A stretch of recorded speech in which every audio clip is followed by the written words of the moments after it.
Guys, let's ask the question here. Really, there's a couple that we could get to, but I want to ask this. Kiko texted me something the other day now, and this is how this topic came to be. We were talking about actually, I think it was Blue Beetle, because Blue Beetle, I went actually out in theaters. I loved it. I thought it was great, but it fucking bombed. Like it did not do well at the box office. It did not perform despite how good it was. It got pretty good reviews. I think the critic score was like a 79 or something. That's actually really good. That's a pretty good score. It's not exactly Shang-Chi, but it's really good, or The Dark Knight or something. But it's a really good score. The audience score was in the 90s, like a 91 or something. Guys, if you haven't checked out Blue Beetle, I would highly recommend it. I thought it was great. I really want to see it again. But it's bombing, and every film is bombing right now, especially DC films, because people have given up on the DC universe very clearly. And then that's why James Gunn had to come in and reboot the whole thing. I saw John Campea talking about this actually, and he was pointing out that no DC film for the last, I forget, maybe 4 to 5 years has gone over $400 million for DCEU. Joker did because it's not DCEU, but the other ones, no, nothing's gone over $400 million. That's crazy. Like the Eternals went over $400 million, and people, that film was horrible, I think. But other people might disagree. But sure, everyone's entitled to their opinion. But Kiko, I gotta ask you the question: is One Six Collecting going to be as exciting in maybe an era where I don't know if we're getting a superhero fatigue or Star Wars fatigue, or maybe just the content's not good? What do you think is going on here? The content's not good. I mean, I've said this multiple times, is that they needed to do something after Endgame, and what they had in place had potential, and they didn't stick that landing at all, or even get it off the ground. That's kind of why I think they tried to reboot these things, and it just did, the concepts just weren't there. There was a lot going on with Pandemic Protocol, trying to do streaming services, Disney Plus shows. I think the whole format has just been a miss. And then the movies they've selected, not just Marvel, but also DC, like, what are you doing? And like, I know the Aquaman 2 is coming out, and I can't wait to see ends up what happening there. So as far as like flaming out, that's what I'm getting at, is Right. it's dark out there, man. And I do think that potentially the golden age potentially is over, because how long can you, there he is. Drago, let's go. Drago is here. But 50 minutes, bro. 50 minutes. how long can you milk something until people are like, okay, I'm done? The benefit that Star Wars had was having 12, 15 years in between their trilogies, their acquisitions, and things like that. So that wore off. People kept it going through books, media, different things like that. But we had literally 10 years of Marvel just slammed down your throat. And then I think it would have been great if we did take a few years and just be like, make a plan, and then go back, then go back at it. And I don't know, because I think anything not named Batman is going to struggle. 1 second. Draco's about to get in trouble. Is that, damn it. Draco's wild, bro. I don't think he's been outside yet.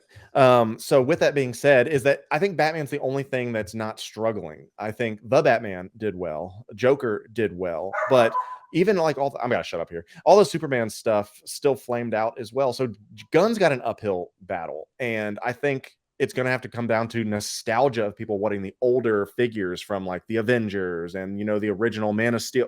A nostalgia is going to have to kick in for people. And I say nostalgia because it's crazy to think that, this is even going to be a nostalgia topic at some point. But yeah, there's nothing out there that people are beating down the doors for. Right. And that's the point. And, that's why I think you guys might be onto something with a Thor Artisan Edition, or maybe, like I said, a Captain America or Iron Man or whatever, because maybe that's the golden age of superhero content. Maybe it was. Maybe what Marvel did is the golden age, and we're past that now. We're past our prime. But Natalie, what do you think? I mean, what do you think this means for 1/6 collecting? I mean, this could be a reason, maybe because we have always talked about, look, after COVID, maybe there was less demand in the market. Maybe that's because the content's just not as exciting, right? Like in Marvel times, like I've never been to a movie like Endgame. Like that was a cultural fucking event. Like when I was at the theater, like everyone was there. Everyone was excited. People were talking to each other. Like Infinity War was like kind of half that, but Infinity War was so good that it built so much hype up for Endgame. And then Endgame was just like, because like Avatar, yeah, it makes a lot of money, but it's not like I go to Avatar and I feel like this whole energy, right? Like I just, but with Endgame, I haven't felt that since. So Natalie, do you think that could affect maybe why people aren't buying, why there's lower batches, why there's just overall less excitement about these collectibles? What do you think? So Age of Heroes over. I think no.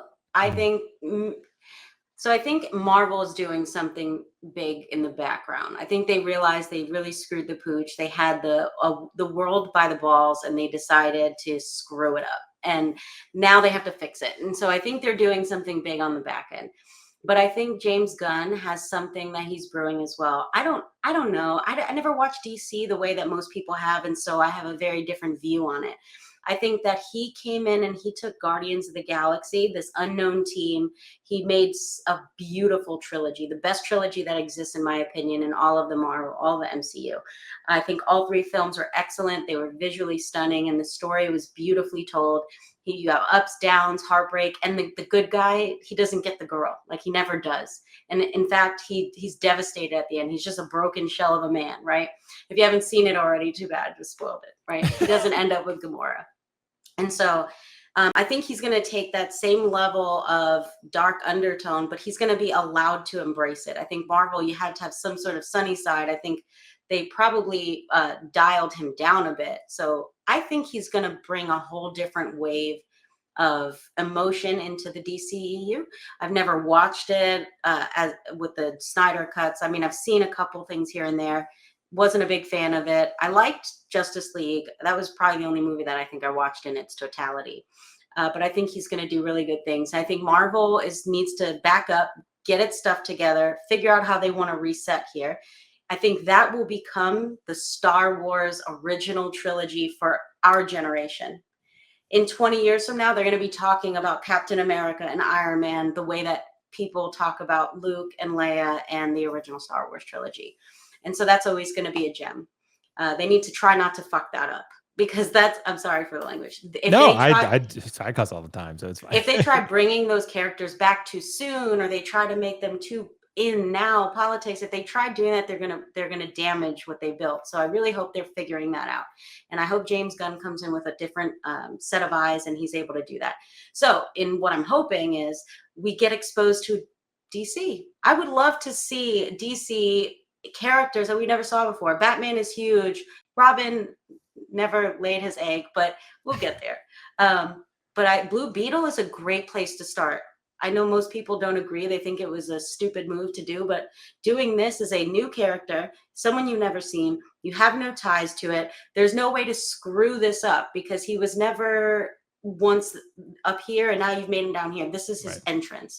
So I'm looking forward to it. I think that's going to be the future. Is going to be what's next in Age of Heroes. The heroes need to change. It needs to not be Marvel only. It needs to be things like The Boys, or it needs to be things like DC. It needs to be something new. And I think as long as the collector bank, right, is going to fizzle out, right? You have all the fanatics of Marvel that jumped in, and now that that's fizzling out a little, you'll have a lot come out. But that will make 1/6 collecting more niche again, which will increase the value of things, which will entice new people to join. And it's going to be kind of that circle of, it gets really big and then the bubble pops, and then it gets really big and the bubble pops. So we'll see. I don't think it's going to be I think it's going to get more exciting, because when they do release figures we want, like that artist and Anakin, it's just everyone's going to go nuts for it. They're all going to jump in, they're going to grab what they can, and they're going to back out. So that's my opinion. Yeah. I mean, I think honestly, though, you guys are right, which is, it kind of brings me back to my main point about the Marvel, because you made it, I completely agree, Natalie, about the Avengers sort of Infinity Saga being the original trilogy for Marvel fans. That's really what it is and what it's become. So especially nowadays after what's happened, yes, there have been some bangers, in my opinion, at post Endgame, like Shang-Chi. Kiko doesn't agree, but No Way Home, some others that were really good. I like the Loki first season. Some people didn't. Other people really loved it. WandaVision was really good, I thought, overall. WandaVision was my favorite show, probably one of my favorite pieces of content outside of like a handful of the movies. I loved WandaVision. Yeah, WandaVision ended really great. I mean, it's just one of those where there still have been some bangers. It's just that, and I think Bob Iger went out and said that it was a good experiment. They said, you know what, Marvel's popping the fuck off. Let's put out more Marvel content and get people excited. But it was just oversaturation. Like, it was oversaturation, the quality dip. And when the quality dips, people dip, people leave. So, and that's pretty much what's happened. That's what happened with DC, which is why everyone has bailed the fuck out of DC. Like Blue Beetle, it's a character people don't know. I'm glad they made it because it's awesome, but it's a character people don't know. It's considered part of the old DCEU that they're already moving on from. Blue Beetle apparently is going to stick around. I don't know, but I hope he does because he's fucking awesome. But it just, no one was shocked that it flopped. Nobody. Yeah, I'm going Sunday to see it. I'm really looking forward to it. I think it's You'll like flopping it. because people don't expect it to be good and they don't want to waste Yeah. their time. But it's going to be really good. People are going to then get interested in the next movie he puts out. They're going to say, okay, well, Blue Beetle was really good. I think I'll go see this next one. And I think we're going to see the next movie is going to have all of the volume of people who saw Blue Beetle not in theaters are going to show up. And it's just going to do really well just because it was the movie after this one. But Yeah. the next movie is Aquaman 2 with Amber Heard, and they're not going to go see that. I'm not of going to Amber go see Heard. that. Well, yeah, because Aquaman 2, people have already said it's gonna fucking bomb. It's gonna Yeah. bomb. Yeah. That was no just stupid. That was stupid. That was I don't know Well, why 'cause they the- old At the film- time, Natalie, almost- the first Aquaman made $1 billion. That's Correct. why. No one saw that coming. Yeah, they greenlit the second one because Warner Bros. Was like, hell yeah. It was the same with Joker. They probably never intended to make a second one, but it made $1 billion. And they were like, let's get a second one. So why do you think it made $1 billion? Who, Aquaman? Mhm. I think because, to be honest, it was very Marvel-like. It was very much a Marvel film. That's kind of, I think at that time, DC was still trying to emulate Marvel pretty closely. And Aquaman was probably their best effort at that. It was I think very bright and colorful, too. it was colorful, it was bright, it felt very Marvel. I loved it. I thought it was great. I thought Aquaman was really good. But And I think you also had Jason Momoa, who brought Sure. every woman out there. It's like, oh, you want to see a superhero movie? We can go see Aquaman. He's everybody went to shirtless as well. yeah. Yeah, he Barf. was. He was. Sure, it was pretty Barf. awesome. And Covered in honestly, water. well, honestly, too, you get to see like something. It was also different, but it's still a recognizable character, a recognizable actor to a degree, and it was like Kiko said, colorful and exciting, and it was just good Yeah. timing, like, and, you know, Yeah. and it got people And excited about going. water films always do really well. Like there's two things that typically do really well. Anything that involves dinosaurs and water. And I think Dinosaurs and they- water. That's yeah. the formula right there. Bro, Meg 2 did unbelievable. I Did it do well? know. I didn't even see the box office. It's for blown some. out the box office. Like Really? no one expected that. Like it got a 0 on Rotten Tomato, and people just still keep going back. It's to got a see 0. it. It did originally, yeah. I don't know Okay. if it officially finished. I That, gotta but look it up It now, started yeah. out with a 0. I mean, That is wild. there's Shark Week. It is one full week of just watching fish swimming in water, and everyone just sits That's in true. front of the TV. It's something about water. Avatar, The Way of Water. Avatar made like $2 billion or whatever. Like, yeah. So I mean, you That know, was water's like- in the title.